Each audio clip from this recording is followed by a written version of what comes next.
Kita lanjutkan pembahasan SSUTB. Nomor 1, sebuah roda berbentuk silinder pecah memiliki poros di titik O. Dua buah gaya F1 dan F2 bekerja pada roda dan menyebabkan roda berotasi terhadap porosnya. Kedua gaya tersebut bekerja selama 20 detik. Jika setelah itu gaya F2 dihilangkan dan roda berhenti berotasi setelah 40 detik kemudian, dihitung dari roda mulai berotasi, maka perbandingan nilai F2 dengan F1 berapa? Oke, kita jawab ya. Jadi di sini ada silinder, nah roda berbentuk silinder ya, ditarik gaya kiri kanan di sini ya. Diasumsikan aja bahwa F2 itu lebih besar dari F1 sehingga nanti dia memutar ke kanan. Awalnya begitu karena F2-nya lebih besar daripada F1.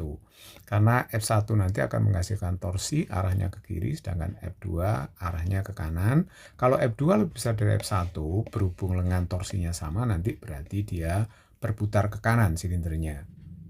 Untuk keadaan awal berlaku sigma torsi terhadap O itu harus I dikalikan alfa. Alfa yang pertama ketika dua gaya bekerja ya.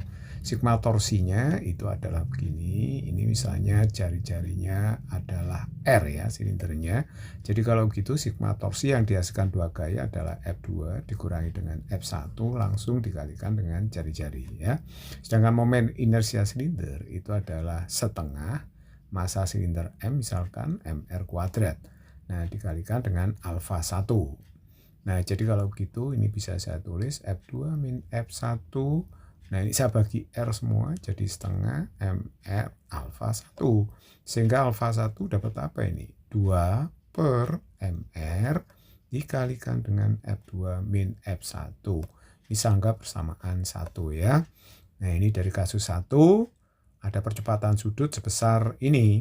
Nah, kemudian kita cari ini, berapa kecepatan sudut setelah 20 detik itu. Jadi omega T ya, jadi omega 0 plus alfa dikalikan dengan T, tapi omega 0-nya 0 ya. Alfa 1 ini 2 per MR F2 dikurangi dengan F1. T-nya kan 20 ya. Jadi kalau gitu omega 1 itu adalah 40 per MR. Nah, F2 kurangi F1. Nah, ini saya sebut aja persamaan yang kedua. Jadi ini setelah berputar 20 detik ya. Nah, ada torsi yang disebabkan dua gaya F2 dan F1. Tapi perhatikan, jika setelah itu gaya F2 dihilangkan ya, dihilangkan sekarang. Nah, kalau dihilangkan berarti tinggal F1. Kalau begitu F1 itu akan memperlambat silinder. Karena tadi kan berputar ke kanan. Nah, sedangkan F1 menghasilkan torsi yang arahnya memutar ke kiri, melawan putaran jarum jam. Jadi itu akan menghasilkan perlambatan. Jadi untuk keadaan awal dan keadaan akhir, ini keadaan akhirnya ya. Keadaan akhir maksudnya ketika F2 hilang, F2 sudah hilang. Kalau F2 hilang, maka berlaku sigma torsi terhadap O itu adalah I kali alfa 2. Jadi percepatan sudutnya berubah. Nah, kalau begitu ini tinggal F1, tapi hati-hati melawan putaran jarum jam. Jadi min F1 dikalikan dengan R, ya kan? Nah, kemudian I-nya tetap setengah MR kuadrat, kemudian dikalikan dengan alfa 2. Nah, jadi kalau gitu alfa 2-nya apa ini? Berarti min 2 ya kali F1. Ini R kuadrat, R dicoret 1 ya. Jadi ini per MR. Nah, ini persamaan 3. Ingatlah bahwa kalau alfanya negatif berarti artinya mendapat apa? Perlambatan kan gitu. Nah, diketahui dalam soal bahwa omega akhirnya nanti 0 karena perlambatan akhirnya akan diam silindernya. Jadi omega 2 itu sama dengan omega 1 plus alfa kali T begitu. Nah, tapi alfanya alfa 2 diperlambat itu. Nanti kalau diperlambat berhenti, katanya berhenti, ya toh? Berhenti akhirnya.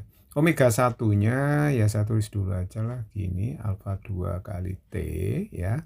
T-nya ya T kondisi selang waktu yang kedua. Kalau T1 tadi kan 20 sekon. Nah, kalau T2 berarti 40 dikurangi 20. Karena diukur dari posisi saat bergerak awalnya tadi gitu ya. Jadi 20 sekon.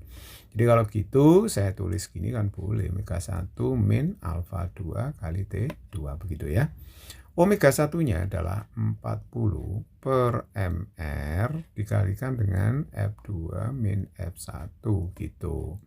Nah, kalau alfa 2-nya kan min ketemu min positif, jadi 2F1 per MR. Nah, sedangkan T2-nya 20 ya. Kalau begitu nih kita bisa coret ya. Ini 40 habis, MR habis. Jadi kalau gitu ini F2 dikurangi dengan F1 sama dengan apa? F1 gitu kan. Jadi F2 sama dengan 2F1. Nah ini yang ditanyakan apa coba? Yang ditanyakan kan F2 dibanding dengan F1. Jadi kalau gitu jika F2 dibanding dengan F1 itu adalah 2 dibanding 1 atau 2 banding 1 seperti ini ya. Jadi lihatlah jawaban yang benar mana, 2 banding 1. Berarti jawaban yang tepat adalah B. Sekarang kita masuk ke nomor 2. Persamaan posisi suatu partikel diberikan oleh xt 6t kuadrat min 4t plus 2. Ini posisi fungsi waktu ya, dengan x dalam meter dan t dalam sekon. Kecepatan partikel pada t 3 sekon adalah berapa meter per sekon? Ini soal yang cukup mudah. Jadi x-nya, posisinya dinyatakan dalam variabel waktu seperti ini. Nah, kalau kita mencari kecepatan sesaat pada t tertentu, tinggal menurunkan aja dx per dt. Jadi dx per dt 12t min 4. Nah, terus kita hitung pada t 3 sekon. Berapa kecepatannya? Ya tinggal masuk. 12 kali 3 dikurang 4. Berarti 36 dikurang 4. Berarti berapa? 32 meter per sekon. Jadi jawaban yang tepat adalah B. This is very easy, not complicated. Semoga bermanfaat.